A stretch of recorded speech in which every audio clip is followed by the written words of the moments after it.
إن الحمد لله نحمده ونستعينه ونستغفره ونؤمن به ونتوكل عليه ونعوذ بالله من شرور أنفسنا ومن سيئات أعمالنا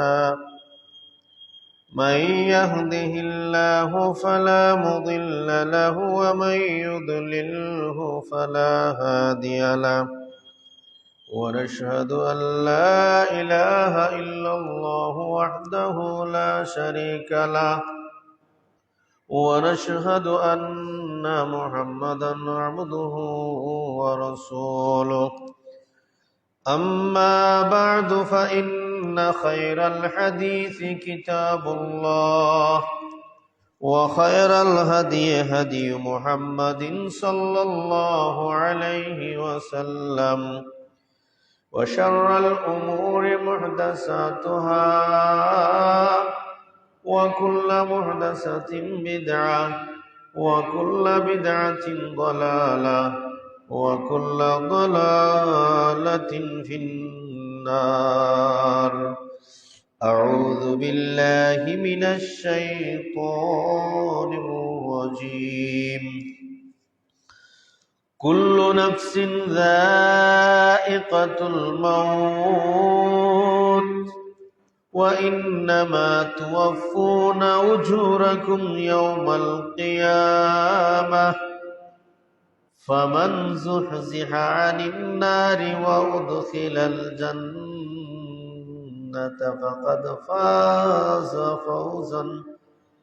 فقد فاز وما الحياة الدنيا إلا متاع الغرور بارك الله لنا ولكم في القرآن الحكيم ونفعنا وإياكم بالآيات والذكر الحكيم اللهم صل على محمد وعلى آل محمد كما صليت على إبراهيم وعلى آل إبراهيم إنك حميد مجيد اللهم بارك على محمد وعلى آل محمد كما باركت على إبراهيم وعلى آل إبراهيم إنك حميد مجيد সমস্ত প্রশংসা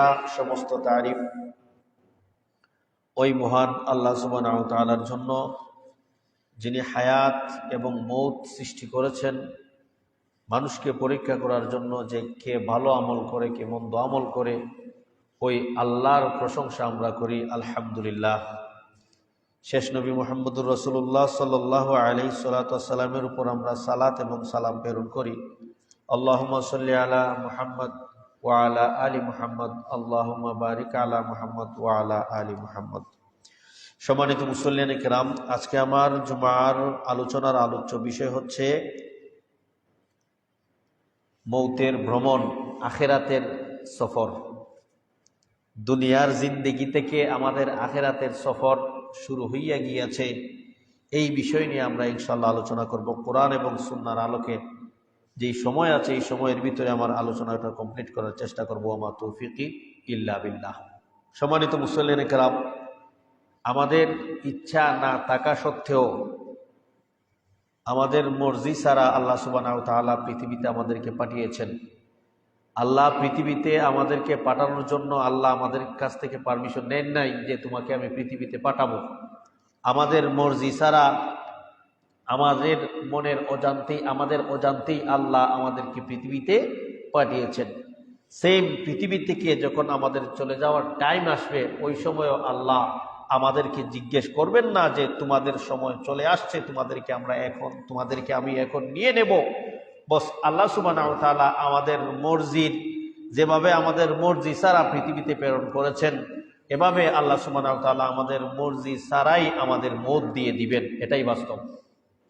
পৃথিবীতে কোনো জিনিসের এমন কোনো জিনিস নেই যে সমস্ত জিনিসের নিয়ে মানুষ মতানক্য করে নাই, ইখতিলাফ করে নাই। মৌত এমন একটা সত্য জিনিস যে কোনো ধর্মের মানুষ আজও পর্যন্ত মত নিয়ে কি করে নাই, মতানৈক্য করে নাই। যারা ধর্ম সম্পর্কে মানে না, ধর্মই মানে না, আল্লাহকে মানে না, তারাও মৌত নামক বাস্তবতা যে একটা জিনিস আছে এটাকেও তারা স্বীকার করে।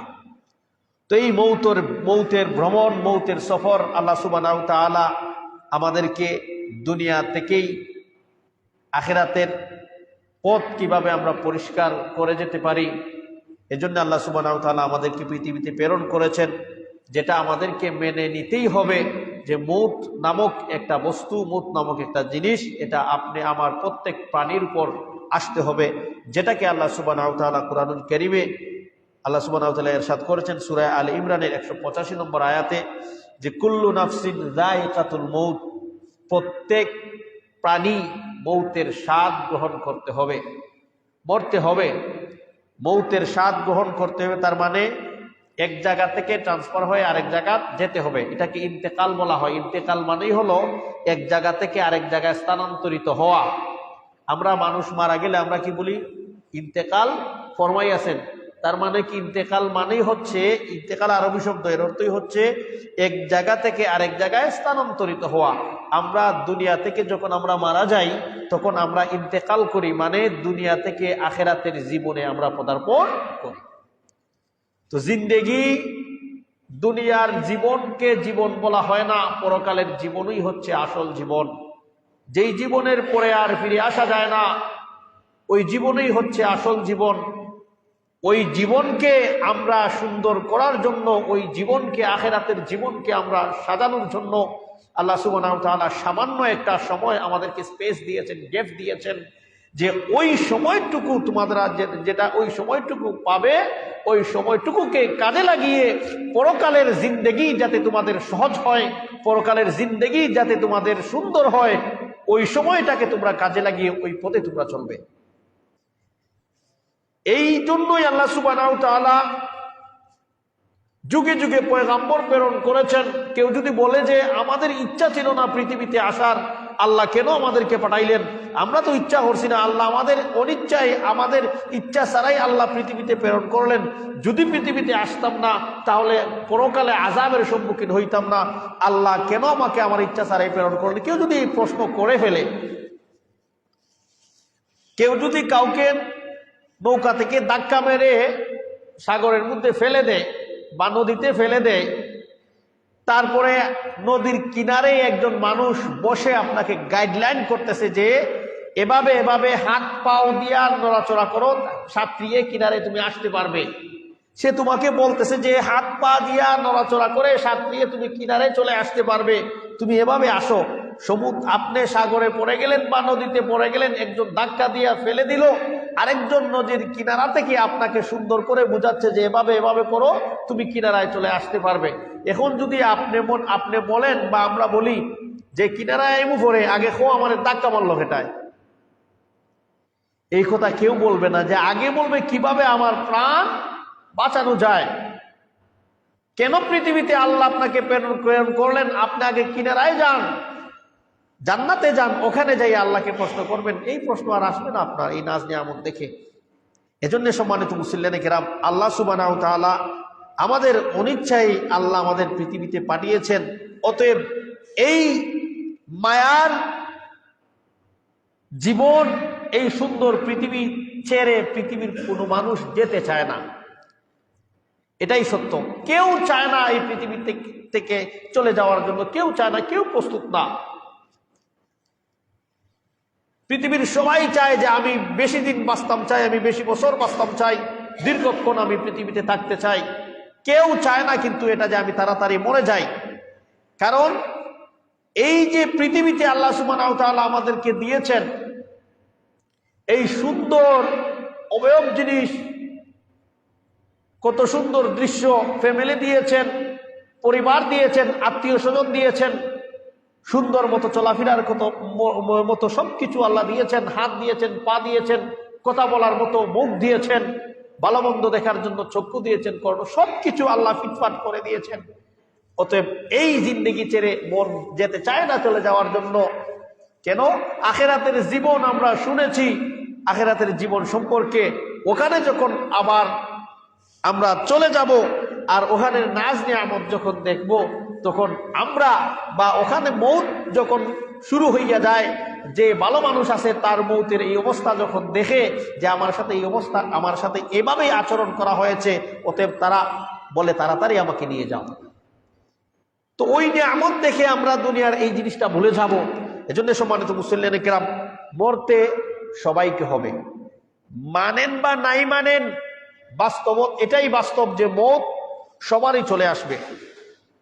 একদিন আমরা পৃথিবী থেকে চলে যাব। বাকি মরা, এই যে মানুষ মরতেছে, আমাদের কাছ থেকে মানুষ চলে যাচ্ছে, আত্মীয় স্বজন, ভাই বেরাদর, আত্মীয় স্বজন প্রতিদিন যাচ্ছে, তো এটা আমাদের কাছে স্বাভাবিক হইয়া গেছে। একজন মারছে, মরে গেছে, জানাজা যাচ্ছি, বস তাকে দাফন কাফন করে আসছি আমরা, বস এটা আমাদের কাছে স্বাভাবিক একটা বিষয় হয়ে গেছে। মৌত দিয়া, অথচ মৌতের মাধ্যমে আমাদেরকে শিক্ষা গ্রহণ করার কথা ছিল, কিন্তু আমরা এটা শিক্ষা গ্রহণ করি না। হিসাব করে দেখা গেছে যে প্রতি ঘন্টায় সারা পৃথিবীতে ৬,০০০ মানুষ মারা যায়, ২৪ ঘন্টায় প্রায় ১.৫ লক্ষ মানুষ মারা যায়। রাইতে দিনে কত লক্ষ মানুষ? ১.৫ লক্ষ মানুষ মারা যায় সারা পৃথিবীতে। রাইতে দিনে ১.৫ লক্ষ মানুষ সারা পৃথিবীতে মারা যায়। এই খবর শুনে কারো একটু বিচলিত হওয়ার কথা নয়, কারণ মানুষ তো মরবেই। কিন্তু যদি কোনো তানায় জেলা বাদ দেন, কোনো তানাতে যদি একদিনে ১.৫ লক্ষ মানুষ মারা যায়, ওই তানার কোনো মানুষ ঘর থেকে বের হবে না, তার ভিতরে এমন ভয় চলে আসবে। গ্রাম বাদ দেন, যদি কোনো একটা তানায় উপজেলাতে ১.৫ লক্ষ মানুষ মারা যায়, ওই উপজেলা তো তা সারা বিভাগে সুখের ছায়া পড়ে যাবে, কেউ ঘর থেকে বের হবে না, সবাই একটা আতঙ্কের মধ্যে থাকবে, একসাথে ১.৫ লক্ষ মানুষ মারা গিয়েছে। তখন আমাদের মত নিয়ে চিন্তা হইব। কিন্তু পাশের বাড়ির মানুষ, কাল তার সাথে একসাথে চলাফেরা করলাম, কথা বললাম, আজকে সে মারা গেছে, আমরা শিক্ষা গ্রহণ করছি না, আমরা এটাকে স্বাভাবিক মনে করেছি। যে যা জীবন, যখন ওই আল্লাহ জীবন যখন দিচ্ছেন, তো একদিন মরতে ওই বই, তুই যা মরবুনে, এটাই আমরা এভাবেই এই বিষয়টাকে নিয়ে যাচ্ছি। অথচ সম্মানিত মুসল্লিয়ানে কেরাম, সেই জীবনই হচ্ছে আখেরাতের জীবনই হচ্ছে আসল জীবন। আখেরাতের জীবন, ওখান থেকে আর ফিরে আসা যাবে না। আল্লাহ বলছেন, ওয়া ইন্নামা তুওয়াফুনা উজুরাকুম ইয়াউমাল কিয়ামা, তোমাদের মৌতের পরে আমি তোমাদের বদলা কিয়ামতের দিন দান করব, পরিপূর্ণ বদলা আমি তোমাদের দেব। তোমাদের উপর কারো প্রতি আমি কি করব না? জুলুম করব না। পৃথিবীতে কে কি করেছো সবকিছু আল্লাহ সুবহানাহু ওয়া তাআলা আমাদের পরিপূর্ণভাবে দিয়ে দিবেন, ভালো মন্দ হোক, দুটোটাই আল্লাহ সুবহানাহু ওয়া তাআলা দিবেন। ফামান যুহজিহা আনিন নার, যাদেরকে আল্লাহ জাহান্নাম থেকে বাঁচিয়ে রাখবে, জাহান্নাম থেকে বাঁচিয়ে জান্নাতে দিবেন, ফাকাদ ফাজা, সেই বিজয় হয়ে গেল, সেই কামিয়াব হয়ে গেল। ওয়ামাল হায়াতুদ দুনিয়া ইল্লা মাতাউল গুরুর। লাস্টে আল্লাহ বলছেন এই আয়াতে 4টা শব্দ, 4টা কালিমা বলছেন আল্লাহ। যে প্রথমে বলছেন যে দুনিয়ায় প্রত্যেক প্রাণী মরণশীল, দ্বিতীয় ভাবে বলছেন যে কিয়ামতের দিন আল্লাহ সুবহানাহু ওয়া তাআলা প্রত্যেকের পুরস্কার দিবেন। এরপরে 3 নম্বর বার বলছেন যে যাদেরকে জাহান্নাম থেকে বাঁচিয়ে জান্নাতে দেওয়া হবে তারাই কামিয়াবি। চতুর্থবার বলছেন, চতুর্থ পর্যায়ে আল্লাহ বলছেন ওয়ামাল হায়াতুদ দুনিয়া ইল্লা মাতাউল গুরুর, দুনিয়ার জিন্দেগি শুধুমাত্র দুঃখা, আর কিছু নয়। 60-70 বছর জীবন এমনি এমনিই চলে যাবে, আর কিছু নয়। এটা আসল জীবন নয়, আসল জীবন হচ্ছে পরকালের জীবন। এজন্য সম্মানিত মুসল্লিয়ানে কেরাম, মৌত আমাদের হবেই হবে। এজন্য আমাদেরকে আখেরাতের সামান জোগাড় করতে হবে। মৌতের আলোচনা একেবারে সহজ, এটা সব হয়ে শুনে আসি যে মরবু তো একদিন, মরবু তো একদিন। কিন্তু আপনি চিন্তা করে দেখেন যে মরে যাওয়া এটা তো স্বাভাবিক, মরে যাওয়া তো এটা মরতেই হবে, কিন্তু তারপরের জীবন যে আমার শুরু হবে, তখন আমি আল্লাহর কাছে কি জবাব দেব? ওই জীবন নিয়ে কিন্তু আমরা চিন্তা করি না। ওই জীবন নিয়ে যদি আমরা চিন্তা করতাম, তাহলে আমাদের জীবনের পুরা সিস্টেমটাই পরিবর্তন হইয়া যাইত।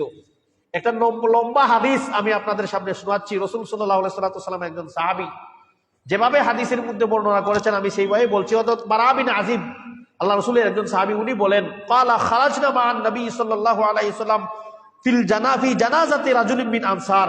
আল্লাহ রসুলের সাহাবী বলেন যে আমরা একবার নবীজির সাথে একজন আনসারী সাহাবীর জানাজা পড়ার জন্য বের হয়েছি।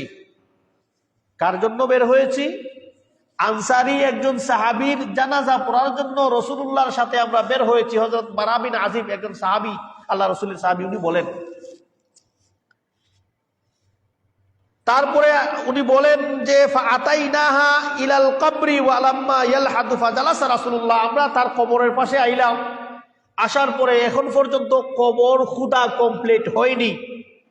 আল্লাহ রসুলের সাথে আমরা বসে গেলাম। সাহাবী বলেন আমরা এমন নীরব ভাবে বসে গেলাম, কোনো নড়াচড়া নাই, যেমন এমন ভাবে বসে আছি যদি পাখি আমাদের মাথার উপরে বসতে পারবে, যে মানুষ ভাববে না, মনে ভাববে গাছ। এমন ভাবে আমরা ফুল অ্যাটেনশন দিয়ে আমরা রাসূল সাল্লাল্লাহু আলাইহি ওয়াসাল্লামের কাছে বসে আছি। রাসূল সাল্লাল্লাহু আলাইহি ওয়াসাল্লাম আমাদেরকে ওয়াজ করতেছেন মৌত সম্পর্কে। আমরা এভাবে বসে আছি। আল্লাহ রাসূল সাল্লাল্লাহু আলাইহি ওয়াসাল্লাম একটা লাকড়ির টুকরা নিলেন, নিয়ে আল্লাহ রাসূল সাল্লাল্লাহু আলাইহি ওয়াসাল্লাম ইয়ানকাতু বিহি ফিল আরদ ফারাজা রাসাহু ফাকালা ইস্তাঈযু বিল্লাহি মিন আযাবিল কবর। আল্লাহ রাসূল একটা লাকড়ির টুকরা নিয়ে জমিনে এভাবে আঁকতে থাকলেন এবং আকাশের দিকে আল্লাহ রাসূল সাল্লাল্লাহু আলাইহি ওয়াসাল্লাম মাথা উঠিয়ে আল্লাহর কাছে দোয়া চাইলেন এবং আল্লাহ রাসূল বললেন ইস্তাঈযু বিল্লাহি মিন আযাবিল কবর, ও পৃথিবীর মানুষ তোমরা আযাবের কবর থেকে আল্লাহর কাছে পানা চাও, আযাবে কবর থেকে আল্লাহর কাছে পানা চাও, আযাবে কবর থেকে আল্লাহর কাছে পানা চাও। আল্লাহ রাসূল 3 বার বললেন। জানাজায় যাচ্ছেন আল্লাহ রাসূল, প্রতিমধ্যে কবরের পাশে গেলেন, কবর এখনো কমপ্লিট হয় নাই। সাহাবাদেরকে নিয়ে আল্লাহ রাসূল এই ওয়াজটা করলেন যে আকাশের দিকে তাকিয়ে আল্লাহ রাসূল বললেন ইস্তাঈযু, যে তোমরা আল্লাহর কাছে আযাবের কবর থেকে তোমরা কি করো, ফানা চাও। 3 বার আল্লাহ বলছেন, আল্লাহ রাসূল বলছেন। এই ওয়াজ আল্লাহ রাসূল করলেন। এরপরে ফাকালা আল্লাহ রাসূল কালা ইন্নাল আবদাল মুমিন ইযা কানা ফি ইনকিতাই মিনাদ দুনিয়া ওয়া ইকবালি মিনাল আখিরাহ। আল্লাহ রাসূল বললেন যখন কোনো মুমিন বান্দা দুনিয়া থেকে যাওয়ার সময় হইয়া যায়, আখিরাতে প্রবেশ করার সময় চলে আসে, আল্লাহ রাসূল বলতেছেন যে কি ঘটে তার সাথে। একজন মানুষ সকরাতুল মৌতে, মানে দুনিয়ার জীবন শেষ, আখিরাত শুরু, দুনিয়ার জিন্দেগি শেষ, আখিরাত শুরু হইয়া যাইব, ওই সময় ওই মানুষটার সাথে কি ঘটে। আল্লাহ রাসূল সাল্লাল্লাহু আলাইহি ওয়াসাল্লাম এই হাদিসটা বলছেন মিশকাতে, যে যখন ওই মানুষের এই সময়টা চলে আসে কি ঘটে মানুষের সাথে। আল্লাহ রাসূল এই কথাটা বলছেন যে যখন কোনো মানুষ দুনিয়ার জীবনের সমাপ্তি করে আখিরাতে পদার্পণ করে, আখিরাতের জীবন তার শুরু হইয়া যায়, কিভাবে তার কাছে ফেরেশতারা আছেন, কিভাবে ফেরেশতারা এসে তার জান বের করেন, মৃত্যু দেন, এই বিষয়টা আল্লাহ রাসূল সাল্লাল্লাহু আলাইহি ওয়াসাল্লাম বলছেন। আল্লাহ রাসূল বললেন নাযালা ইলাইহি মিনাস সামাই মালাইকাতুন, যখন কোনো মুমিন মারা যাবে বা যখন কোনো মুমিন নেককার বান্দা মারা যাওয়ার সময় আসে, আসমান থেকে ফেরেশতা আসেন, তারা সাদা কাপড় নিয়ে জান্নাত থেকে মেশকে আম্বরের গ্রাম থাকে ওই কাপড়ে, ওটা নিয়ে আসেন কার কাছে? মুমিন নেককার ব্যক্তির কাছে। এটা হলো আখিরাতের জীবনের প্রথম স্টেপ, প্রথম সফর। মানুষের মৌতের সফর যে শুরু হইয়া যায়, তার প্রথম সফর হইল এটা। কখন? সকরাতুল মৌত, যখন দুনিয়াতে এখনো সে আছে, তার রূহ এখনো বের হয় নাই, কিন্তু সে আখিরাতের যাত্রী হইয়া গেছে। এজন্যে কেউ যদি সকরাতুল মৌতের সময় কি পড়ে মুমিন হয়, ঈমান আনে, তার ঈমান গ্রহণযোগ্য নয়। কেন গ্রহণযোগ্য নয়? ওই সময় সে পরকালের নাজারা দেখতে থাকে, ফেরেশতাদেরকে দেখে, আসমান থেকে ফেরেশতারা আসতেছেন সাদা কাপড় নিয়া, তার জান এখন বের করে সে ফেরেশতাদেরকে দেখতে থাকে। তো পরকালের বিষয়গুলি দেখা যায় যখন, তখন এটা না দেখে ঈমান হয় না। আর আল্লাহ বলছেন ইন্নাল্লাযীনা ইয়াখশাউনা ইন্নাল্লাযীনা ইউমিনুনা বিল গায়ব, যারা কি করে অদৃশ্য অবস্থায় ঈমান আনে। তো ওই সময় ঈমান অ্যাকসেপ্টেবল হয় না।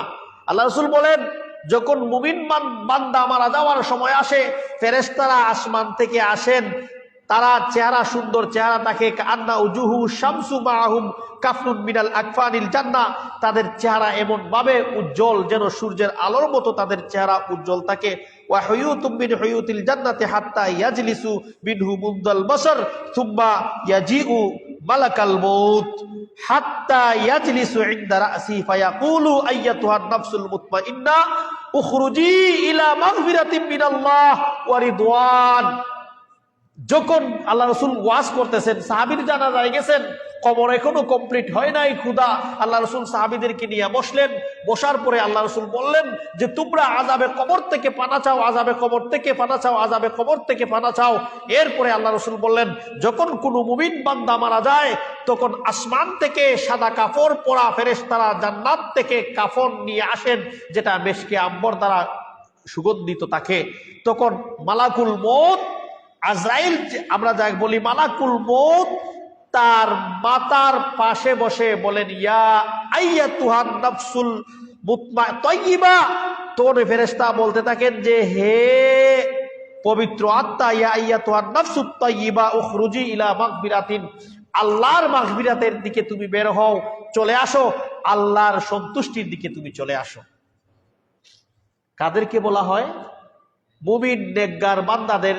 এভাবে তার আখিরাতের সফর শুরু হয়। মুমিন নেককার বান্দার আখিরাতের সফর কিভাবে শুরু হয়? ফেরেশতাদের অভ্যর্থনার মাধ্যমে, যে ইয়া আইয়াতুহান নাফসুত তাইয়্যিবা, হে পবিত্র আত্মা, উখরুজি ইলা মাগফিরাতিন, তুমি আল্লাহর মাগফিরাতের দিকে আসো, আল্লাহর সন্তুষ্টির দিকে আসো।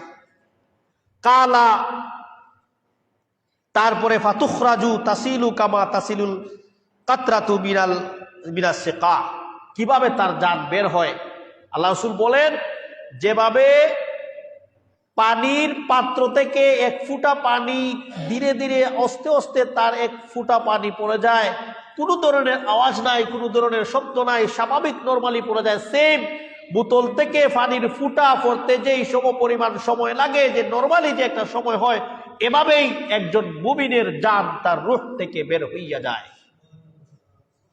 কিসের মাধ্যমে? ফেরেশতাদের অভ্যর্থনার মাধ্যমে। ফেরেশতারা বলেন ইয়া আইয়াতুহান নাফসুত তাইয়্যিবা, পবিত্র আত্মা, উখরুজি ইলা মাগফিরাতিম মিনাল্লাহ, আল্লাহর মাগফিরাতের দিকে আও, ওয়া রিদওয়ান, এবং আল্লাহর সন্তুষ্টির দিকে আও। এভাবে অভ্যর্থনা জানিয়ে একজন মুমিনের আখিরাতের সফর স্টার্ট হয়। একজন মুমিন নেককার বান্দার, খালি মুমিন না, মুমিন নেককার বান্দার আখিরাতের সফর স্টার্ট হয়। তারপরে এভাবে যখন তার জান বের করে দেওয়া হয় তখন ফেরেশতারা বলেন চকুর পলক পড়ার আগেই তার রূহ এই মালাকুল মউতের হাত থেকে নিয়ে অন্যান্য ফেরেশতারা যারা থাকেন জান্নাতে বেষ্টিত কাফন দ্বারা তার রূহকে জান্নাতে বেষ্টিত কাফন দ্বারা মুড়িয়ে আসমানের দিকে চলে যান। আসমানের দিকে চলে যাওয়ার পরে প্রথম আসমানে যখন জান নক করা হয়, কে বলে আমরা ফেরেশতারা অমুকের রূহ নিয়ে আসছি, তার প্রশংসা করা হয়। ওই প্রথম আসমানের ফেরেশতারাও তাকে স্বাগত জানায়। এভাবে আল্লাহর কাছে নিয়ে যাওয়ার পরে আল্লাহ বলেন তার নাম ইল্লিয়িনের মধ্যে লিখে রাখো, জান্নাতের উঁচু স্থানে তার নাম লিখে রাখো। ওখান থেকে আবার তার রূহকে মৃত ব্যক্তির দেহের বডিতে দেওয়া হয়, তখন তাকে কবরে নেওয়া হয়। কবরে নেওয়ার পরে তার সাথে তাকে সওয়াল জবাব জিজ্ঞেস করা হয়, স্বাভাবিক যেটা আমরা বলি এই যে কবরের মধ্যে মার রাব্বুকা, এই তিন সওয়াল জবাব দেওয়া জিজ্ঞেস করা হয়। জিজ্ঞেস করার পরে সে যখন বলবে রাব্বি আল্লাহ, তাকে আবার জিজ্ঞেস করে ওমা দীনুকা, সে বলবে দীনি আল ইসলাম। তাকে আবার জিজ্ঞেস করে ওমা হাযার রাজুল আল্লাযী বুইসা ফীকুম, যে তোমার ওই ব্যক্তিকে যাকে তোমাদের মধ্যে প্রেরণ করা হয়েছে। এটা হইল আখিরাতের সফরের দ্বিতীয় স্টেপ। আখিরাতের সফরের দ্বিতীয় স্টেপ কোথায়? কবর। একজন মানুষের আখিরাতের ভ্রমণ যে শুরু হয়, প্রথম কোথায় থেকে শুরু হয়? সাকরাতুল মউত থেকে। ওখানেই তার মুমিনের জান কিভাবে বের করা হয় আল্লাহ রাসূল বলছেন, কাফিরের গুনাহগারের জান কিভাবে বের করা হয় ওটা হাদিসের লাস্টে আল্লাহ রাসূল বলবেন। তো মুমিনের দ্বিতীয় স্টেপ যখন চালু হইয়া গেল কবর জগৎ, তাকে এই বিষয়গুলি জিজ্ঞেস করার পরে ওই ব্যক্তি যখন উত্তর দিবে তখন আল্লাহ রাসূল সাল্লাল্লাহু ওই ফেরেশতারা ফায়াকুলানে লাহু ওয়া মা ইলমুকা ফায়াকুলু কারাতু কিতাবাল্লাহ ফাআমানতু বিহি ওয়া সাদাকতু ফায়ুনাদি মুনাদিয়াস সামা। ওই ব্যক্তি বলবে, ফেরেশতারা উত্তর দেওয়ার পরে ফেরেশতারা জিজ্ঞেস করবে তুমি কিভাবে উত্তর পারিলে রে বা, ই উত্তর তো হলে পারে না। তখন ওই বলবে যে কারাতু, আমি কিতাব পড়েছি পৃথিবীতে। আল্লাহ রসুল কারাতু কিতাব আল্লাহ, কিতাব নিয়ে আসছিলেন, আল্লাহর কিতাব কোরআন নিয়ে আসছিলেন, আমি কোরআন পড়েছি, কোরআন পড়ে তার থেকে আমি হেদায়েত গ্রহণ করেছি, হালাল হারাম চিনছি, রসুল সাল্লাল্লাহু আলাইহি সাল্লামের কথা শুনেছি, আমানতু বিহি, আমি তার উপরে ঈমান আনছি। তখন ওয়াসাদাকতু, এবং এটারে আমি বিশ্বাস করছি। ফায়ুনাদি মুনাদি, আসমানটা কি তখন ডাক দেওয়া হইব যে তার কবরকে প্রশস্ত করে দাও, তার দৃষ্টি যতটুক পর্যন্ত যায়, এবং জান্নাত থেকে তার কবরের জন্য একটা দরওয়াজা খুলে দাও, এবং তাকে বলা হবে যে তুমি ঘুমাও কানাউবিল আরুস, নতুন স্বামীর মতো তুমি ঘুমিয়ে থাকো, আর তোমাকে ওখানে কেউ ডিস্টার্ব করবে না। কিয়ামতের মাঠে যখন সিংহায় ফু দেওয়া হবে তখন তোমাকে উঠানো হবে। এটা হলো একজন মুমিনের আখিরাতের সফরের প্রথম স্টেপ এবং দ্বিতীয় স্টেপ। পক্ষান্তরে যখন কোন গুনাহগার মারা যায়, ওয়া ইন্নাল আবদাল কাফিরা কানা ফি ইনকিতাই মিনাদ দুনিয়া ওয়া ইকবালি মিনাল আখিরা, কোন কাফির এবং কোন মুজরিম যখন তার দুনিয়ার সফর শেষ করে আখিরাতের সফরে প্রথমত পদার্পণ করে, প্রথম ভ্রমণ যখন শুরু হয়, সেটা হচ্ছে কিসের মাধ্যমে? সাকরাতুল মউতের মাধ্যমে। কিসের মাধ্যমে? সাকরাতুল মউতের মাধ্যমে। মুমিনের সাথে কিভাবে আচরণ করা হয় সেটা আমরা হাদিসের প্রথমে শুনলাম। এখন কাফির এবং গুনাহগারের সাথে কিভাবে আচরণ করা হবে সেটা আল্লাহ রাসূল সাল্লাল্লাহু আলাইহি ওয়াসাল্লাম বলছেন যে ইদা কানা ফি ইনকিতাই মিনাদ দুনিয়া মিনাল আখির নাযালা ইলাইহি মিনাস সামাই মালাইকাতুন সাউদু উজুহুহুম বাহুম সুবুহু ফায়াজলিসুনা মিনহু, যে কালো চেহারা কুৎসিত চেহারার ফেরেশতারা আসমান থেকে আসেন তার জান দেওয়ার জন্য। দুর্গন্ধযুক্ত কাফনের কাপড় তার কাছে থাকে, লাশের গন্ধ, মানুষের মরার পচা গন্ধ, এই জাতীয় কাপড় নিয়ে আসেন। এসে বলেন, হে দুর্গন্ধযুক্ত আত্মা, তুই বের হ জাহান্নামের দিকে, যেই জাহান্নামের আগুন তোর জন্য অপেক্ষা করতেছে। এভাবে ওই দুর্গন্ধওয়ালা কাফন দিয়া মুড়িয়ে তাকে দেওয়া হয়, অভ্যর্থনাও জানানো হয় না। আসমানেও তার জন্য কুৎসা রটানো হয়। ফেরেশতারা বলেন, অমুক খারাপ মানুষের এই কি নিয়ে আসা হচ্ছে, রূহ নিয়ে আসা হচ্ছে, দুর্গন্ধিত হয়ে যাচ্ছে এই জায়গা। এভাবে ওখানে উপরে নিয়ে তারপরে আল্লাহ বলেন তার নাম জাহান্নামের মধ্যে লিখে রাখো। জাহান্নামের লিস্টে তার নাম রাখা হয়।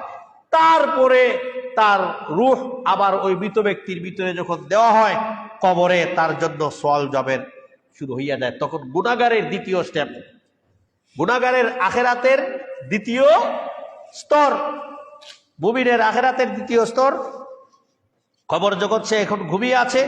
গুনাহগার যখন মারা যাবে তার আখিরাতের ভ্রমণের দ্বিতীয় স্তর হচ্ছে তাকে জিজ্ঞেস করা হবে, যেই সওয়াল জবাব যেটা তিনটা তাকে জিজ্ঞাসা করে, ওই ব্যক্তি পারবে না। না পারার পরে তাকে এই জাহান্নামের দরজা থেকে তার দরজা খুলে দেওয়া হবে এবং তার কবরকে এমন ভাবে আটিয়ে দেওয়া হবে যে এমন ভাবে মাটি দিয়া তার কবরকে এভাবে বিলিত করা হবে যেমন ডান পাশের হাড় বাম পাশে, বাম পাশের হাড় ডান পাশে বের হইয়া যাইব। একজন গুনাহগারের কবর জগতের তার আখিরাতের দ্বিতীয় স্টেপ যখন শুরু হয়, দ্বিতীয় স্টেপ হচ্ছে কবর জগৎ। ওখানে তার সাথে কিভাবে ব্যবহার করা হবে, কিভাবে আচরণ করা হবে, আল্লাহ রাসূল সাল্লাল্লাহু আলাইহি ওয়াসাল্লাম আনসারী সাহাবীর জানাজায় যাইয়া আল্লাহ রাসূল সাল্লাল্লাহু আলাইহি ওয়াসাল্লাম সাহাবীদেরকে এই ওয়াজটুকু করলেন। এরপরে তার জন্য জান্নাতের দরজাও খোলা হবে না, তার জন্য জাহান্নামের দরজা খোলা হবে এবং তাকে এভাবেই তাকে শাস্তি দিতে থাকবে। এরপরে দেখবে যে তার পাশে একজন কুৎসিত চেহারার মানুষ চলে আসছে, জিজ্ঞেস করবে তুমি কে? তোমাকে তো আমি কোনোদিন দেখিনি। ওই কুৎসিত চেহারা লোকটা বলবে যে আমি হচ্ছি তোমার বদামল, আমি হচ্ছি তোমার বদামল। প্রকান্তরে একজন নেককারকে যখন নেককার ব্যক্তিও একজন সুন্দর সুদর্শন মানুষকে দেখবে, জিজ্ঞেস করা হবে তুমি কে? ওই ব্যক্তি বলবে যে আমি তোমার নেক আমল, তুমি ঘুমাও, চিন্তার কোনো কারণ নাই, আমি তোমার সাথে আছি। তো এভাবে দ্বিতীয় স্টেপ শুরু হইয়া যায় একজন মানুষের আখেরাতের ভ্রমণের। দ্বিতীয় স্টেপ হইল কবর জগৎ। প্রথম নম্বর সফরের প্রথম নম্বর জায়গা হইল সাকরাতুল মউত, দ্বিতীয় নম্বর হইল কবর জগৎ, যেটাকে আমরা আলমে বরজখ বলি। যেটাকে আমরা কি বলি? আলমে বরজখ। ওটার কৈফিয়ত কিভাবে হবে কি না হবে সেটা আমরা বুঝতে পারবো না, ওটা আল্লাহ জানেন, যে মানুষকে কিভাবে ওখানে উঠাবেন, কিভাবে শাস্তি দিবেন, কিভাবে তার ভিতরে রূহ চলে আসবে। তো এভাবে আল্লাহ রসুল সাল্লাল্লাহু আলাইহি ওয়াসাল্লাম সাহাবীদেরকে ওয়াজ করলেন। এই আনসারী সাহাবীর জানাজায় যাইয়া তার মানে বোঝা গেল যে একজন মানুষের মৌতের ভ্রমণ, আখেরাতের ভ্রমণ কখন থেকে শুরু হইয়া যায়? আখেরাতের ভ্রমণ দুনিয়া থেকেই শুরু হইয়া যায়। আরেকটা আয়াতে আল্লাহ সুবহানাহু ওয়া তাআলা বলছেন যে কাইফা তাকফুরুনা বিল্লাহি ওয়া কুনতুম আমওয়াতা, তোমরা কেমনে আল্লাহর নাফরমানি করো অথচ তোমরা মৃত্যু আসলায়। কাইফা তাকফুরুনা বিল্লাহ, সূরা আলে বাকারার 28 নম্বর আয়াত। তোমরা কিভাবে আল্লাহর নাফরমানি কররায়? ওয়া কুনতুম আমওয়াতা, তোমরা মৃত আসলায়। সুম্মা আহইয়াকুম, আল্লাহ তোমাদেরকে জীবিত করলেন। সুম্মা ইউমিতুকুম, তারপরে আল্লাহ তোমাদের মওত দিলেন। সুম্মা ইউহয়িকুম, তারপরে আবার আল্লাহ জীবিত করলেন। সুম্মা ইলাইহি তুরজাউন, তারপরে তোমরা প্রত্যাবর্তন করবে। 4 বার হইছে, 2 বার মওত, 2 বার জীবন। মানে ওখানে রুহের জগতে আল্লাহ আমাদের ভিতরে রূহ দিয়ে বলছিলেন মার রাব্বুকা ওয়া মা দীনুকা। এরপরে আল্লাহ আমাদের আবার মওত দিলেন। ওখানে মওত দিলেন মানে আমাদের রূহ দিয়ে দিলেন। তারপরে আবার আল্লাহ আমাদের জীবিত করে মায়ের গর্ভ থেকে পৃথিবীতে নিয়ে আসলেন। ওখানে আসার পরে আল্লাহ আবার আমাদের কি দিবেন? মওত দিবেন। ওইটাই দুনিয়ার জিন্দেগি খতম। আখেরাতে আল্লাহ আমাদের এই কি করবেন? আখেরাতের জীবন শুরু হইয়া গেল। এরপরে আমরা পরকালে দিকে কি করতে হবে? ফিরে যেতে হবে। তাহলে দুনিয়ার ভ্রমণ, আখেরাতের ভ্রমণের প্রথম নম্বর জায়গা হইল সাকরাতুল মউত, দ্বিতীয় নম্বর জায়গা হইল কবর জগৎ, 3 নম্বর হইল হাসর। 3 নম্বর হইল কি? হাসর, কিয়ামতের মাঠ, ইয়াউমুল কিয়ামাহ। ইয়াউমুল কিয়ামা অর্থ জানেন নি কিতা? ইয়াউমুল কিয়ামা অর্থ হইল দাঁড়ানোর দিন। দাঁড়ানোর দিন। কিয়াম শব্দের অর্থ হইল দাঁড়ানো। নামাজের জন্য কিয়াম করা মানে দাঁড়ানো। ওই কিয়াম মানেই দাঁড়ানো। ওই দিন আল্লাহ মানুষদেরকে সবাইকে দাঁড়িয়ে তার কি করবেন? সব মানুষকে দাঁড় করিয়ে তার বিচার করবেন। তাহলে দ্বিতীয় স্টেপ হইল মানুষের কিয়ামতের মাঠ। ওখানে মিজান কায়েম, আমি সংক্ষিপ্ত আকারে বলছি যেহেতু আমরা টপিকটা শেষ করতে হবে। ওখানে তার মিজান কায়েম করা হবে, তার নেক এবং বদ আমলের হিসাব করা হবে, তাকে দেওয়া হবে তার ডাইন হাতে আমলনামা, যার আমলনামা ভালো হয়, যার আমলনামা মন্দ হয় তার আমলনামা তার বাম হাতে দেওয়া হবে। দেওয়ার পরে জান্নাতীদেরকে জান্নাতে দিবেন, জাহান্নামীদেরকে জাহান্নামে দিবেন। জাহান্নামীদেরকে জাহান্নামে, জান্নাতীদেরকে জান্নাতে দেওয়ার পর শেষ।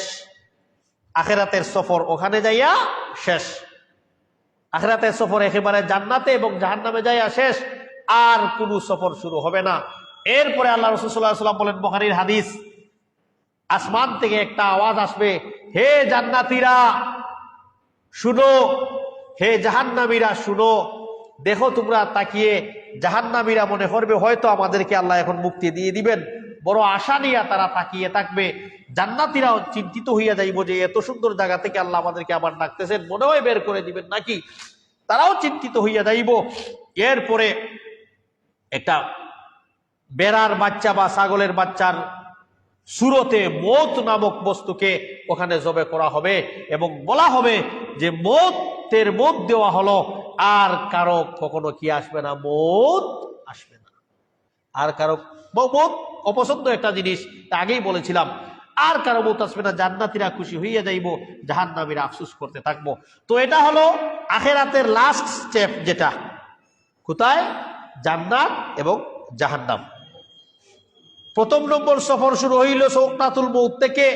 দ্বিতীয় নম্বর সফর শুরু হইল কবর জগৎ থেকে, আলমে বরজখ যেটা। তৃতীয় নম্বর সফর হইল কিয়ামতের মাঠ। ওখানে কিন্তু আরো বড় নাজারা হইয়া যাইব। সুপারিশ, অনেকেই সুপারিশের জন্য প্রস্তুত থাকবেন, আল্লাহ রাসূল সুপারিশ করবেন। ওখানে আরো বড় বড় শাস্তি হবে, বড় মানুষকে আযাব দেওয়া হবে। এটা আরেক লম্বা একটা টপিক। আমি সংক্ষিপ্ত আকারে বলছি। তৃতীয়টা হলো কিয়ামতের মাঠ, চতুর্থ হলো বিচারের পরে মানুষকে জান্নাত জাহান্নাম দেওয়া হইব। জান্নাত জাহান্নামের পরে আর কোনো ভ্রমণ থাকবে না মানুষের, এটাই শেষ ভ্রমণ। আর পৃথিবীতে মানুষ ফিরে আসতে পারবে না। ইচ্ছা করলেও চাইলেও মানুষ আর পৃথিবীতে ফিরে আসতে পারবে না। জাহান্নামীরা,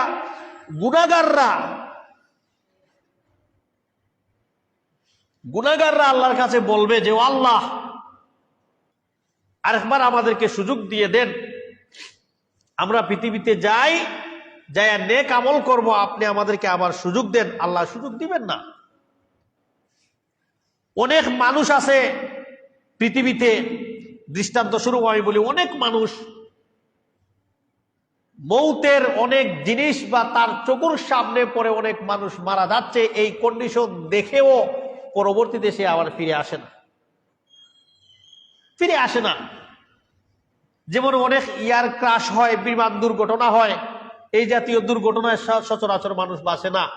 একজন দুইজন যদি বাঁচে, তার কাছ থেকে সাক্ষাৎকার নেওয়া হয়, তখন যে মৌতের নাজারা ওই ব্যক্তি দেখে আসে, এরপরেও এই দৃষ্টান্ত দেখেও সে ওখান থেকে আর ফিরে আসে না। তো এক শ্রেণীর মানুষ বলবে যে আল্লাহ আপনারে আবার দিলাইন দুনিয়ায় দেখবানে যে আমরা আপনার নেক বন্দা বনি যাইমু। ওই যে একটু আগে উদাহরণ দিয়েছিলাম যে রাইতে দিনে 24 ঘন্টায় সারা পৃথিবীতে প্রায় 1.5 লক্ষ মানুষ মারা যায়। কোনো থানায় যদি, কোনো উপজেলাতে যদি একদিন 1.5 লক্ষ মানুষ মারা যায়, তাহলে ওই উপজেলায় অন্ধকার নেমে আসবে, কেউ ঘর থেকে বের হবে না, সবাই দরজা লাগিয়ে বসে থাকবে। হায় কি হইল, একদিনে 1.5 লাখ মানুষ মারা গেছে কি, একদিনে এক থানা, এক উপজেলার অর্ধেক বা 3 ভাগের 2 ভাগই মানুষ মারা গেছে কি তা হইল। এই চিন্তা সবারই চলে আসবে, কিছুদিন পরে আবার দেখবেন যেই সেই। তো এই চিন্তা চেতনা নিয়ে কিছু মানুষ আল্লাহর কাছে বলবে যে ও আল্লাহ, দেখিলাইলাম রে আল্লাহ, সকরাতুল মৌতের আযাবও দেখছি, কবরের আযাবও দেখছি, হাসরের আযাবও দেখছি, জাহান্নামের আযাবও দেখছি। আল্লাহ আপনি আমরা আবার দুনিয়াতে ফিরত পাঠাও। ওয়ালাউ তারা ইয উকিফু আলান নার, আল্লাহ রাসূলকে বলেন আল্লাহ যে ও আল্লাহ রাসূল, ওয়ালাউ তারা, আপনি যদি দেখেন, ইয উকিফু আলান নার, তারা জাহান্নামের সামনে দাঁড়িয়ে আছে, এখনই তারা জাহান্নামে পড়ে যাবে বা জাহান্নামে তারা আছে, তারা বলবে ইয়া লাইতানা, হে আফসুস, নুরাদ্দু ওয়ালা নুকাযযিবু, যদি আপনারে ফিরত দেওয়া হইতো, আমরা আল্লাহরে আর মিথ্যা হইলাম না রে, আল্লাহর বিধিবিধান সবটা আমরা মানি লাইলাম মনে, বিআয়াতি রাব্বিনা, আমাদের রবের নিদর্শন সবকিছু আমরা কোনো সময় মিথ্যা হইলাম না রে, ওয়া নাকুনা মিনাল মুমিনিন, আর আমরা ঈমানদার হয়ে গেলাম মনে, আমরা ঈমানদার হয়ে গেলাম মনে। আল্লাহ সুবহানাহু ওয়া তাআলার কাছে এই আশা আকাঙ্ক্ষা করা হবে না, আল্লাহ সুবহানাহু ওয়া তাআলা এটা পূরণ করবেন না। দুনিয়াতে আল্লাহ সুবহানাহু ওয়া তাআলা আমাদেরকে ভালো মন্দ বুঝার, যাচাই করে চলার যে ক্ষমতা দিয়েছেন, ওটা আল্লাহ সুবহানাহু ওয়া তাআলা আর কাউকে এই ক্ষমতা দেন নাই। যে এই আকল দিয়াই, বুঝ দিয়াই আমরা আমাদের রবকে আমরা চিনতে হবে, আমাদের রবের যে বাতানো পথ আছে ওটা আমাদেরকে গ্রহণ করতে হবে। বস এই জ্ঞান আল্লাহ আর কাউকে দেন নাই, যার কারণে এরপরেও আমরা গাফিল হইয়া আসি। আমরা মনে হরিবা মৌত তো একদিন আইবই, জীবন যখন আল্লাহ দিয়েছেন বা একদিন তো মরবই, এভাবে আমরা এই বিষয়গুলিকে নিয়ে যাচ্ছি। অথচ ওই জিন্দেগির পরে যে আপনি আর ফিরে আসতে পারবেন না, লা ইলাহা ইল্লাল্লাহ মুহাম্মাদুর রাসূলুল্লাহ আস্তাগফিরুল্লাহ বলারও টাইম তোমারে আল্লাহ দিতা নাই। কবর যাই আল্লাহর কাছে বলতে পারবে না যে আল্লাহ কমপক্ষে একটাবার আস্তাগফিরুল্লাহ হওয়ার সুযোগ দিলা, ওরে আল্লাহ একটা নেক আমল করি, আল্লাহ বলবেন না। পৃথিবীতে এত সহায় সম্পদ রেখে যাচ্ছেন আপনি, অঢেল সম্পদ আপনি রেখে যাচ্ছেন, কিন্তু আপনি পরকালের জন্য কি নিয়ে যাচ্ছেন এই চিন্তা আপনি একবারও করছেন না। এই চিন্তা আমি একবারও করলাম না যে নির্ধারিত যে একটা জিনিস আমার জন্য রয়ে গেছে মৌত, এটা তা কিনো আমি বাঁচতে পারতাম না, সেও বাঁচতে পারছে না। জায়গা ফিক্সড, সময় ফিক্সড, টেকায়ও বাঁচাইতে পারতো না। অনেক পয়সাওয়ালা কোটিপতিওয়ালা টাইম আইনি মারা যাওয়ার লাগে, আবার অনেক গরিব এভাবে আফসোস করিস টেকার লাগিয়ে আমার বাপরে বাঁচাইতে পারলাম না। ভুল ধারণা, যে না অনেক টেকাওয়ালানু টেকা দিয়ে তার বাপরে বাঁচাইতে পারে না। টাকা দিয়া কেউ কাউকে বাঁচাতে পারবে না। হায়াত নির্ধারিত, সময় নির্ধারিত, প্লেস নির্ধারিত। আল্লাহ বলছেন ওয়ালাউ কুনতুম ফি বুরুজিম মুশাইয়াদা, যদি তোমরা লোহার বেষ্টিত উপরে একেবারে উপরে কোনো ঘরের মধ্যেও থাকো, এরপরেও মৌত তোমাদেরকে সে গ্রাস করবেই করবে। ওখান থেকে ফাঁকি দেওয়া যাবে না। জানি আমরা মরি যাইব একদিন, সবাই আমরা এটা জানি। মৌত আমরা রই যাব, আইজ না হয় খাইল। আস্তে আস্তে আস্তে আস্তে আমরা আখেরাতের পথে আগাচ্ছি। 60, 70, 80 বছর স্বাভাবিক। আখেরি জামানার উম্মতরা এর উপরে আর বাঁচে না। বস 50, 60 হয়ে গেছে, 50 হয়ে গেছে, 60 হয়ে গেছে, 70 বছর হয়তো 10 বছর বা হয়তো হালকো মরি যাইব, হয়তো আজকেও মরি যাইতে পারি। টাইম যেহেতু আমাদের একদিন না একদিন আসেই, ওজন্য আখেরাতের জন্য আমাদেরকে কিছু তৈয়ার করা দরকার না। অডেল সম্পদ আমরা অনেকেই রেখে যাই, ওখান থেকে মরার পরে কিভাবে আমার জন্য ব্যবহার করা হবে আমার সন্তানদেরকে আমি ওটা বলে যাই না। অনেক পিতামাতা আছে এগুলি বলে যায় না, যে বলে না যে বাবারা এই সম্পদগুলি তোমরা হালাল কাজে, আমি অনেক কষ্ট করে আমার লাইফের একটা ইম্পর্টেন্ট একটা সময় ছিল, ওই ইম্পর্টেন্ট একটা সময়কে আমি এই সম্পদের নিচে আমি ব্যয় করেছি, সম্পদের তলে ব্যয় করেছি। জীবনের গুরুত্বপূর্ণ একটা অধ্যায় আমার চলে গেছে এই টাকাগুলো, এই টাকা সম্পদ উপার্জন করতে। কিন্তু আমি তো মরে যাচ্ছি বা আমি মরে যাব একদিন। এই সম্পদগুলিকে ভালোভাবে তোমরা কল্যাণকর কাজে ব্যয় করিও। এই সম্পদগুলিকে অযথা তোমরা অপাত্রে ব্যয় করিও না। এজন্য একজন মানুষ যখন মারা যায় তার উপর 3টা বিষয় আরোপিত হইয়া যায়। সুন্দর করে তার ওই সম্পদ থেকে তার কাফন দাফন করা, তার সম্পদ থেকে তার ঋণ বা ওসিয়ত এগুলি আদায় করা, এরপরে তার সম্পদ যদি থাকে তাহলে তার ওয়ারিস যারা আছে ওগুলি সুন্দর মতে বন্টন হওয়া। মানে প্রথম 2 স্টেপ কিন্তু মৃত ব্যক্তির জন্যই, যে সম্পদ উপার্জন করে রেখে গেল, মারা গেল, তার সম্পদ থেকে তার কাফন দাফন দাও। দ্বিতীয় হলো তার কোনো ঋণ যদি তাকে ঋণ পূর্ণ করো, তার যদি কোনো ওসিয়ত থাকে সেই ওসিয়ত পূর্ণ করো। এই বিষয়গুলি করা দরকার।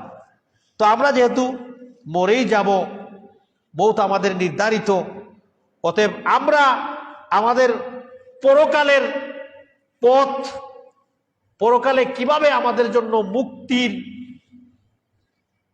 সরঞ্জাম তৈয়ার হয় এই দুনিয়ায়, ওই জিনিসটা আমাদেরকে চিন্তা করতে হবে। ওখান থেকে আর ফিরে আসা যাবে না। এজন্য আল্লাহ সুবহানাহু ওয়া তাআলা বলছেন যে গুনাহগাররা হইব আল্লাহ আপনি আমরা রে ফিরত দিলাও, আমরা দেখবা দুনিয়ার জায়গা আমরা নেককার বনি যাই, দেওয়া যাবে না। আরেকটা আয়াতের মধ্যে আল্লাহ সুবহানাহু ওয়া তাআলা বলেন আম্মা মান উতিয়া কিতাবাহু বিশিমালিহি ফায়াকুলু ইয়া লাইতানি লাম উতা কিতাবিয়া, যখন তার আমল কিয়ামতের মাঠে বাম হাতে দেওয়া হবে আফসোস করতে থাকবে। সে বলবে যে আমার আমলনামা যদি আমার ডান হাতে দেওয়া হইতো, যদি আমি আমার আমলনামা না জানতাম, আমি যে গুনাহগার, যদি আল্লাহ আমার এটা না জানাইয়া দিতা, আমার আমলনামা আমার বাম হাতে না দেওয়া হইতো, ওয়ালাম উদ্রি মা হিসাব, যদি আমি না জানতাম রে বা আমার এই আমলনামা, তাহলে বালা হইতো। কিন্তু আজ এই অবস্থা, ইয়া লাইতাহা, যে হে আমার আফসোস, কানাতিল কাজিয়া, যদি আমার মৃত্যুই যদি শেষ হইয়া যাইতো, মৃত্যু শেষ আর কিছু নাই, এটাই যদি আমার হইতো যে মরে গেলেই সব কিছু শেষ, পরকালে হাসর নাসরে আমারে আর আমার এই শাস্তির সম্মুখীন হইতো না, এই জাতীয় আক্ষেপ আর আফসোস করতে থাকবে। অথচ যুগে যুগে মানুষকে হেদায়েত করার জন্য, যুগে যুগে মানুষকে পথ দেখানোর জন্য নবী রাসূলগণ আসছেন, আলিম উলামারা বক্তব্য দিচ্ছেন, মানুষকে বুঝাচ্ছেন। এরপরেও আমরা টাইম নেই, সময় আছে, বা বয়স আছে আরো বাকি, সবে মাত্র শুরু হইল, বিয়া শাদী করবো, বাচ্চা কাচ্চা হইব, নাতি না তো লইব, এরপরে না মসজিদ ছাড়তাম না আর, এই চিন্তা চেতনা আমরা হইরা রাখি লাইছি পস। ও সময় আইলে আমরা দেখবা না আর ইবাদত বন্দেগী আর বাদ দিতাম না, এই টাইমই আল্লাহ আপনি আমারে দিতা নাই। এজন্য সম্মানিত মুসল্লিনে কেরাম, আখিরাতের জন্য, মৌতের জন্য আমাদের তৈয়ার হতে হবে।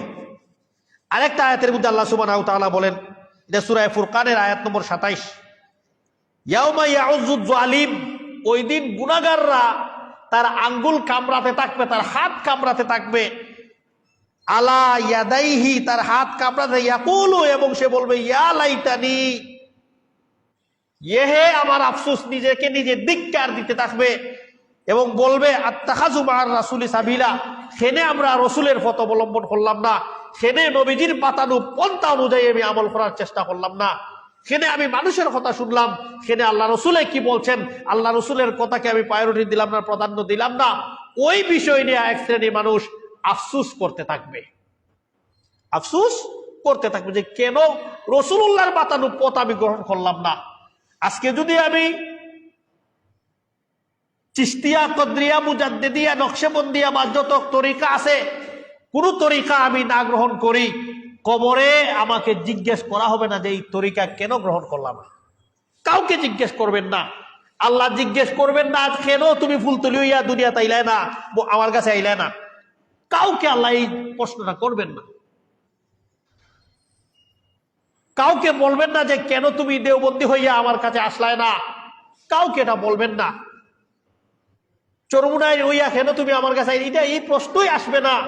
যেটা করা হবে, ওমা দীনুকা, তোমার দিন কি, রাদিতু বিল্লাহি রাব্বা ওয়া বিল ইসলামি দীনা ওয়া বি মুহাম্মাদি রাসূলা।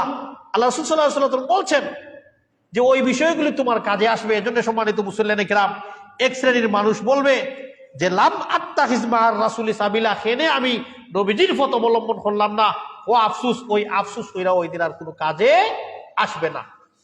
এজন্য এই সময়টুকু আমাদের, যেই সময় আল্লাহ আমাদের মুহলত দিয়েছেন, আখিরাতের জিন্দেগি যেহেতু আসল জিন্দেগি, দুনিয়াতে আইছি কিছুদিন তাহার লাগি, বস ওই জিন্দেগি কমপ্লিট হয়ে গেলে আখিরাতের জিন্দেগি শুরু হইয়া গেল। এটাই হলো পরকালের জীবন। ওই জীবনের জন্যই সবকিছু, ওই জীবনের জন্যই আমার আমল আখলাক সবকিছু, ওই জীবনের জন্যই আমাকে সবকিছু তৈয়ার করতে হবে। অতএব সম্মানিত মুসল্লিনে কেরাম, এই যে সময়টুকু আছে এটাকে আমাদেরকে গনিমত মনে করতে হবে। আল্লাহ রাসূল বলছেন ইগতানিম খামসান ক্বাবলা খামসিন, 5 জিনিস রে, 5 জিনিস আওয়ার আগে আগে গনিমত মনে করো। শাবাবাকা ক্বাবলা হারামিক, তোমার যৌবন কালকে তুমি গনিমত মনে করো। তুমি বুড়া হওয়ার আগে, বৃদ্ধ হওয়ার আগে তোমার যৌবন কালকে গনিমত মনে করো, ওটাকে কাজে লাগাও। কারণ বুড়া হয়ে গেলে ইবাদত মজা লাগে না, সময় মতো মসজিদে আইতে পারতায় নাই, যদি 2 ওয়াক্তের নামাজ পড়তে পারতায় নাই। অনেক সময় দেখা যায় নামাজের মাঝখানে অনেক সময় অজু যায়গি, চামড়া ঢিলা ডালা হয়ে যাব। জওয়ানি একটা যে শক্তি, বৃদ্ধ হইলে ওই শক্তি আর থাকে না। এর জন্য জোয়ান বয়সে যে ইবাদতের মজা, বৃদ্ধ হইলে আপনি ইবাদতের মজা পাইতে নাই। এজন্য আল্লাহ রাসূল বলছেন যে, এরপরে আল্লাহ রাসূল বলছেন ওয়া সিহহাতিকা, তোমার সুস্থতাকে তুমি নিয়ামত মনে করো। তোমার বেমারি হওয়ার আগে, তোমার জীবনকে তুমি নিয়ামত মনে করো, তোমার মওত হওয়ার আগে আগে। এজন্য সম্মানিত মুসল্লিরা কিরাম, আমাদেরকে ওই বিষয়টুকু চিন্তা করতে হবে। চিন্তা করেই আমাদেরকে আখিরাতের পথে এগোতে হবে। আরেকটা আয়াতের মধ্যে আল্লাহ সুবহানাহু ওয়া তাআলা বলেন ওয়া আখরিজনা মিনহা ফাইন্না উদনা ফাইন্না যালিমুন ক্বালা সাউ ফিহা লা তুকাল্লামুন। তারা বলবে, হে আমাদের প্রতিপালক, এ থেকে আমাদেরকে উদ্ধার করো, আল্লাহ আমাদেরকে এর থেকে বের করো। আখরিজনা মিনহা, ও আল্লাহ আমাদেরকে বের করো। ফাইন উদনা ফাইন্না যালিমুন, আর যদি আমরা গুইরাই কাম করি, আর যদি আমরা জাহান্নামে যাওয়ার মতো কোনো কাম করি, আমরা জালিম হয়ে যাব। আল্লাহ ওয়াদা করলাম, অঙ্গীকার করলাম, আল্লাহ আপনি আমাদেরকে বের করো। আল্লাহ বলবেন ক্বালা ইখসাউ ফিহা ওয়া লা তুকাল্লামুন, না, আল্লাহ বলবেন এটাই তোমাদের অবস্থা, এই জায়গায় তোমাদের এই দীক্ষিত অবস্থায় তোমরা থাকবে, তোমরা আর কোনো কথা বলিও না, ওখান থেকে আর ফিরে আসা যাবে না। এজন্য সম্মানিত মুসল্লিনে কিরাম, মৌত নির্ধারিত, কেউ জানে না কখনো কারো মৌত কোথায় হবে। আল্লাহ সুবহানাহু ওয়া তাআলা সূরা লুকমানের শেষে বলছেন 5টা জিনিস আল্লাহ ছাড়া পৃথিবীর কেউ জানে না। এই 5 জিনিসের খবর আল্লাহ ছাড়া পৃথিবীর কেউ জানে না, এমনকি নবীও জানেন না। এই 5 জিনিসের খবর সূরা লুকমানের লাস্ট আয়াতে। একটা হইল যে মানুষ মরব কুনানো, মানুষ মরব কোথায়, তার মৌত কোথায় হবে সে নিজে জানে না, তার জায়গা মৌতের জায়গা কোথায় সে এটা নিজে জানে না। আল্লাহ অথচ আল্লাহ সুবহানাহু ওয়া তাআলা এটা নির্ধারণ করে রেখেছেন যে তার মৌতের জায়গা, তার মৌতের সময়। এই জন্য সম্মানিত মুসল্লিনে কেরাম, আল্লাহ সুবহানাহু ওয়া তাআলা যেহেতু আমাদের মৌত দিবেনই, আমরা যেহেতু মরবই, অতএব মরার আগে আগে আমাদের রাস্তাটা কি করে যেতে হবে, ক্লিয়ার করে যেতে হবে। তো বলছিলাম সূরা লুকমানে যে আল্লাহ সুবহানাহু ওয়া তাআলা 5টা বিষয়ের কথা বলেছেন যে এই বিষয়গুলি আমি আল্লাহ ছাড়া পৃথিবীর আর কেউ জানে না। এর মধ্যে একটা হইল মৌত। ইন্নাল্লাহা ইনদাহু ইলমুস সাআহ, কিয়ামতের জ্ঞান, কিয়ামত কোন দিন হইব আল্লাহ ছাড়া পৃথিবীর আর কেউ জানে না। 2 নম্বর হলো ওয়ায়ানজিলুল গাইসা, মেঘ কোন দিন হইব কেউ হইতে পারে না। আমরা আবহাওয়ায় হয় অমুক দিন মেঘ হওয়ার সম্ভাবনা আছে, মেঘ হতে হবে এরকম কোনো কিছু বলে না। এটা গায়বের খবর, আল্লাহ ছাড়া পৃথিবীর আর কেউ জানে না। ওয়ায়ালামু মা ফিল আরহাম, কোন মহিলা পুত্র সন্তান জন্ম দিবে, কোন মহিলা কন্যা সন্তান জন্ম দিবে, কোন মহিলার গড় সন্তান ওইতই নাই, কোন মহিলার গড় 2 সন্তান হইব, কোন মহিলার গড় 3 সন্তান, কোন মহিলার গড় 4 সন্তান 5 সন্তান হয়, এটা আল্লাহ ছাড়া পৃথিবীর আর কেউ জানে না। এরপরে বলেন ওয়ামা তাদরি নাফসুম মাযা তাকসিবু গাদান, কোন মানুষ জানে না আগামী দিন তার খাদ্য কি হবে, আগামী দিন তার উপার্জন দ্বারা তার খাদ্য কি হবে, সে কি খাবে, তার খানা কোথায় আছে আগামীকাল সেটা নিশ্চিত কেউ বলতে পারে না। এরপরে আল্লাহ সুবহানাহু ওয়া তাআলা বলেন কোন মানুষ জানে না যে তার মৌত কোথায় হবে, তার মৌতের জায়গা কোথায় সে জানে না, একমাত্র আল্লাহ ছাড়া। এজন্য সম্মানিত মুসল্লিনে কিরাম, পৃথিবীতে আমরা আসছি, আমাদের জায়গা, আমাদের মৌতের জায়গা, আমাদের মৌতের সময় নির্ধারিত। টেকা দিয়াও আমরা আমাদের মৌতরে ফিচাইতে পারতাম না, টাকা দিয়াও আমাদের মৌতকে আমরা আগাইতে পারতাম না। বিআইয়ি আরদিন তামুত ওয়া মা তাদরি নাফসুন বিআইয়ি আরদিন তামুত, কোন জমিনও খার মৌত হইব, কোন জায়গাত খার মৌত হইব, সে রাস্তাত ফইরা মরবো, সে হসপিটালে গিয়া মরবো, সে বাড়িত মরবো, সে সাগরে ডুবিয়া মরবো, সে আগুনে জ্বলিয়া মরবো, সে বিদ্যুৎ স্পট হইয়া মারা যাইব, সে খার কবর ফসুর পেটে হইব।